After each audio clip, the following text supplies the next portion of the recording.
Virtualna vježba za brzo reagovanje na online platformi, prekogranična saradnja, radnog obavještavanja u sektoru civilne zaštite održana je danas u multimedijalnoj sali Agencije za podršku i razvoj poslovanju.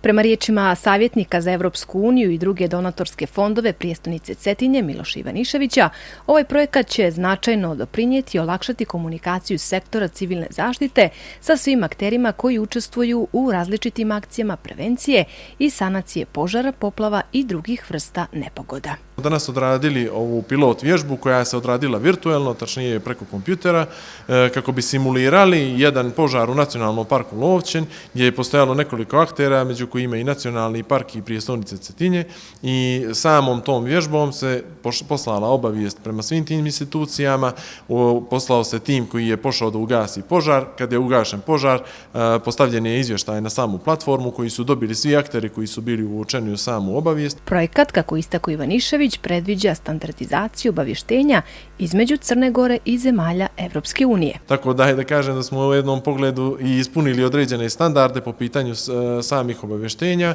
Međutim, naši vatrogasci su također koristili i do sad sisteme koji su vrlo napredni, također imaju i NATO sistem, što je odmah bilo jedan benefit baš za nas, jer smo te standarde lakše mogli da usaglasimo i sa drugim zemljama. Ova platforma, kako objašnjava Ivanišević, biće instalirana u službi zaštite i spašavanja prijestolnice Cetinje. 2 servera su uzeta i taj server, što se tiče same platforme, će biti instaliran u vatrogasnoj službi, gdje će oni moći da kasnije dogovore i sa domom zdravlja i sa policijom i sa svim drugim akterima da istu tu platformu koriste kako bi što bolje i što jednostavnije komunicirali jedni između drugih. Ukupna vrijednost projekta je oko 120.000 eura, a sredstva su obezbjeđena iz IPA programa Adrion.